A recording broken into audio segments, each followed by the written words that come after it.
warahmatullahi wabarakatuh. Selamat pagi rekan-rekan semua. Perkenalkan, nama saya Widya Kristianti Putri. Saya adalah CPNS, dosen Prodi Agronomi Fakultas Pertanian Universitas Jember. Saya adalah peserta Latsar CPNS tahun 2020, angkatan 44, gelombang 8. Selama mengikuti pendidikan di Latsar CPNS, saya mendapatkan banyak ilmu mengenai nilai-nilai PNS.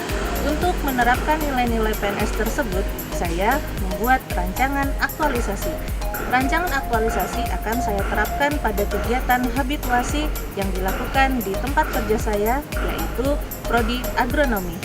Rancangan aktualisasi yang saya buat berjudul Pembuatan Video Protokol Penggunaan Laboratorium Kultur Jaringan sebagai sarana pendukung kegiatan praktikum dan penelitian. Mari ikuti perjalanan saya ke Prodi Agronomi. Selamat datang di Prodi Agronomi Fakultas Pertanian Universitas Jember. Nah, di sini kita bisa melihat ini adalah pintu masuk ya, dan sudah tertera protokol kesehatan. Ini petunjuknya sudah bisa dibaca sendiri oleh adik-adik mahasiswa. Nah, sebelumnya saya ingin memberitahu bahwa di program studi agronomi terdapat 4 laboratorium, tapi kita akan membahas lebih lanjut tentang bagaimana protokol penggunaan laboratorium kultur jaringan. Mari ikuti saya. Oke rekan-rekan sekalian, jika kalian ingin menemui administrasi Prodi Agronomi, maka sebelumnya kalian harus menerapkan protokol kesehatan, yaitu mengenakan masker dan cuci tangan terlebih dahulu. Mari kita masuk ke dalam.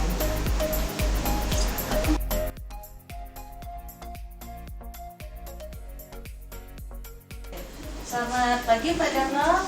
Selamat pagi. Nah, oke teman-teman, jika kalian ingin menggunakan laboratorium kultur jaringan, maka sebelumnya kalian harus menuliskan nama dalam daftar nama dan jangan lupa untuk memeriksa suhu kalian. Monggo Pak.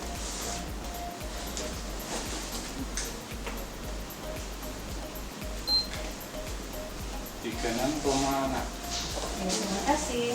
Nah, untuk mahasiswa yang akan melakukan penelitian, baik karya ilmiah maupun penelitian skripsi, maka kalian harus menuliskan nama beserta keperluan kalian, tanggal di buku induk yang telah dipersiapkan, serta menuliskan segala keperluan kalian di formulir yang telah dipersiapkan oleh admin.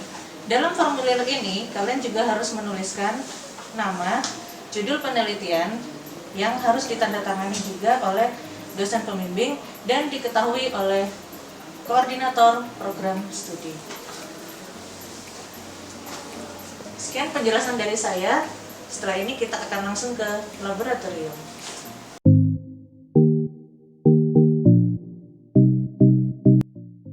Selamat pagi teman-teman. Nah, kali ini kita akan langsung menuju ke lab kultur jaringan. Nah, pertama-tama yang harus diperhatikan adalah bagaimana kita menjaga protokol kesehatan dan kebersihan dari laboratorium kultur jaringan. Nah, sekarang yang harus kita lakukan adalah di sini ada rak sepatu. Jadi, kalau masuk ke dalam lab kultur jaringan, kita harus melepas sepatu terlebih dahulu. Kemudian meletakkannya di atas rak. Ayo ikut saya ke dalam.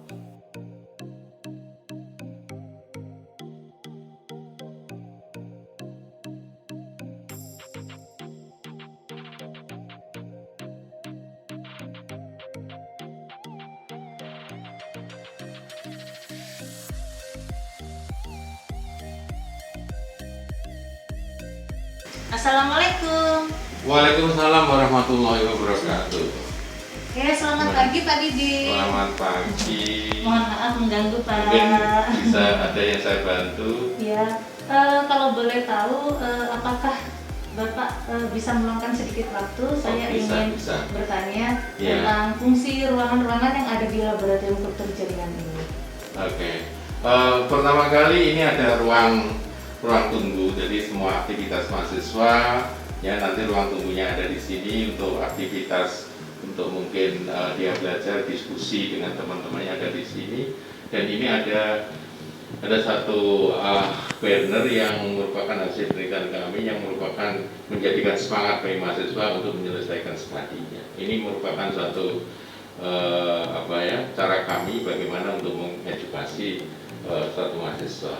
Oke. Untuk masuk ke ruangan ini berarti mahasiswa tidak diperkenankan untuk membawa tas maupun makanan dan minuman ya? Iya, itu sangat kita larang untuk membawa makanan dan minuman ya. Jadi semuanya nanti ada di luar ya. Di dalam ini adalah bersih ya.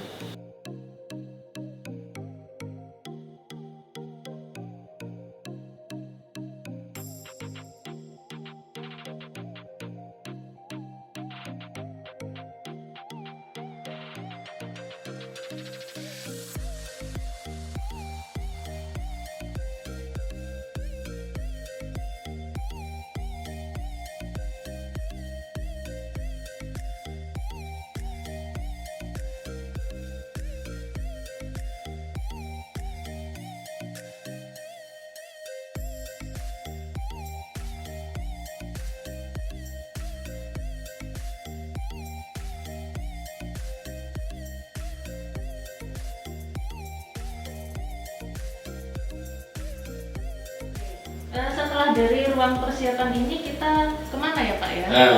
Ini ada sebelah ruang tunggu ini, kebetulan ini ada ruang preparasi dan ini merupakan suatu ruangan yang harus selalu ada ya untuk teknik tutup jaringan, bahwa di sini ada glassware, ada di sini, kemudian alat-alat analitik ya, ini ada di sini, ini timbangan dan lain sebagainya, pH meter, dan ini oven. Ini merupakan alat standar untuk tissue culture karena preparasi dengan baik, saya yakin bahwa hasilnya nanti akan lebih baik ya. Itu mahasiswa melakukan di sini semuanya. Kebetulan ini pandemi sehingga ini aktivitasnya kita batasi. Berapa maksimal mahasiswa yang boleh masuk ke dalam ruangan ini Pak? Kalau untuk kapasitas maksimal itu di lab sini mungkin atas 10 ya, tetapi karena ini masa pandemi dan harus kita jaga protokol kesehatan, sehingga saya bolehkan setiap masuk di ruangan itu hanya 2, yang satu untuk preparasi buat media, yang satu digunakan untuk pengamatan dan tanam, sehingga nanti bisa di shift ya, sehingga kami membuat ada 3 shift ya, jam 8 sampai jam 10, kemudian jam 10 sampai 12, jam 12 sampai jam 3, sehingga mahasiswa bisa di masa pandemi ini bisa melakukan penelitian dan menjaga protokol kesehatan. Oke, terima kasih Pak. Nah, di sini saya melihat ada jadwal kegiatan. Nah, ini berarti untuk mahasiswa yang melakukan praktikum dan penelitian ya Pak ya? Iya, betul. Nah, ini memang jadwal ini harus diisi. Jadi kalau sehari sebelumnya atau mungkin di dalam grup itu sudah ada sebetulnya jadwal-jadwal siapa yang menanam di hari ini, itu sudah terekam di situ, sehingga biasanya ditulis di sini ya. Jadi misalkan ada pagi, ada kloter pagi, ada 2 mahasiswa, sehingga tertulis ini, sehingga mahasiswa lain nggak bisa masuk. Nanti tinggal sip-sipan aja, diatur dengan mahasiswa sendiri yang penelitian di sini. Oke.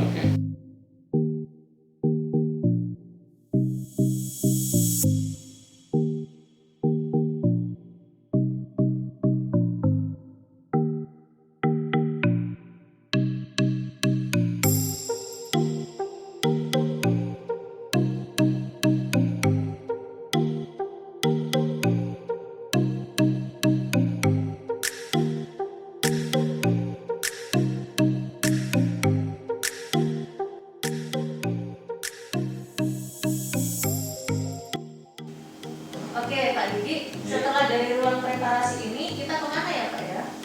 Setelah media terbentuk, kemudian ini adalah ruang digunakan untuk autoclave ya.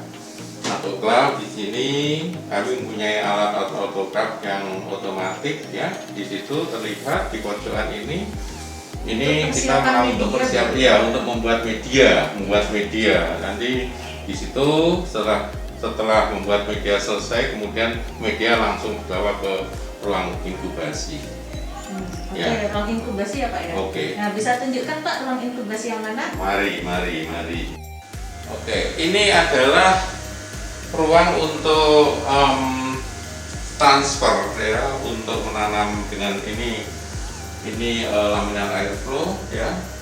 Kita nanam di sini ya, dijamin bahwa semuanya itu adalah steril ya. Kemudian dari sini setelah ditanam semuanya dalam botol, kemudian langsung diinkubasikan di dalam ruang inkubasi. Oke, apa yang tidak boleh dilakukan oleh mahasiswa di dalam ruang transfer, Pak? Nah, ruang transfer ini yang jelas mahasiswa harus serius karena tidak boleh ngobrol ya. Itu merupakan apa ya, kebiasaan di sini. Kalau sudah masuk di dalam ruang ini harus diem, harus serius mengerjakan ini, dan semua protokol-protokol yang ada di dalam sini harus dikerjakan dengan baik supaya hasilnya sempurna dan tidak kontaminasi. Ya.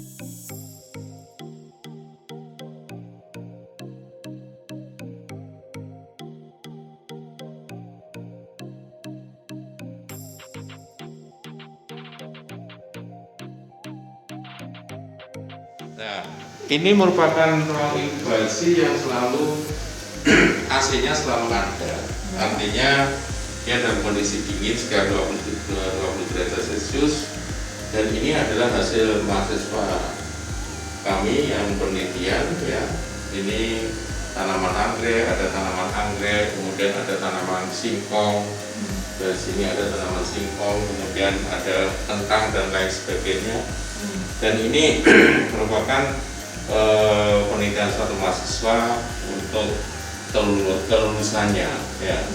Mungkin dari ruang inkubasi, kalau mahasiswa ingin mendapatkan suatu data, maka dari itu harus dibawa ke ruang analisis.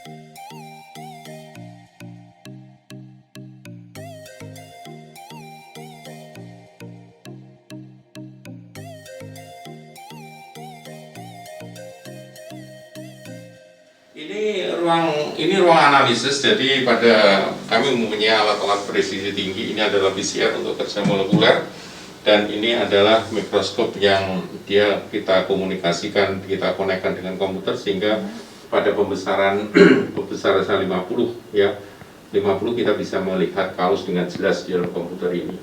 Dan ini merupakan suatu hasil yang dia akan menghasilkan produk yang bagus, dan ini bisa digunakan untuk publikasi baik nasional maupun internasional.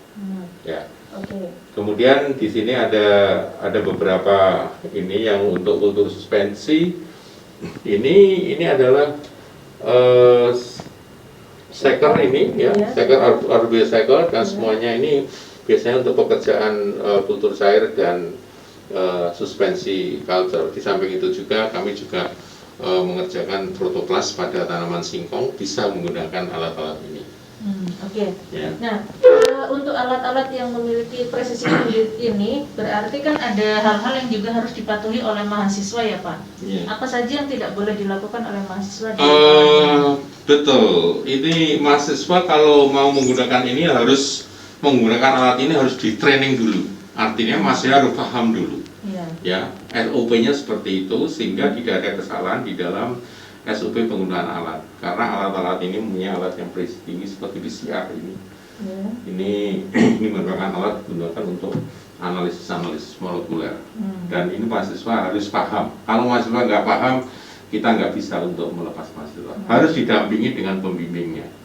Ya. Berarti untuk mahasiswa yang akan melakukan penelitian skripsi, mereka sudah harus mendapatkan pelatihan khusus terlebih dahulu ya, Pak ya? Harus dari lab dia diajari ya, sedikit-sedikit dari lab, sehingga kalau dari lab sudah menyatakan bahwa anak itu sudah bisa dilepas, boleh dilepas. Kalau masih belum bisa lepas, dosennya harus menunggu sampai dia selesai. Itu adalah peran dosen yang ada di lab dosen. Terima kasih Pak ya atas waktunya ya. Adik-adik mahasiswa dan rekan-rekan sekalian ya, jangan lupa untuk berhati-hati selama kalian bekerja melakukan praktikum maupun penelitian di laboratorium kultur jaringan. Jika terjadi kecelakaan kerja, maka pertama-tama yang harus kalian lakukan adalah mengenali terlebih dahulu penyebab dari kecelakaan yang terjadi. Misalnya saja, jika itu adalah luka yang terkena sayatan, maka gunakanlah kotak seperjaga ini, di mana kalian bisa menggunakan UV jika luka tersebut diakibatkan oleh zat asam atau merupakan luka bakar, maka perhatikan dulu seberapa besar tingkat keparahan yang terjadi. Jika luka tersebut merupakan luka yang tergolong ringan, maka silakan disterilisasi terlebih dahulu dengan air yang mengalir.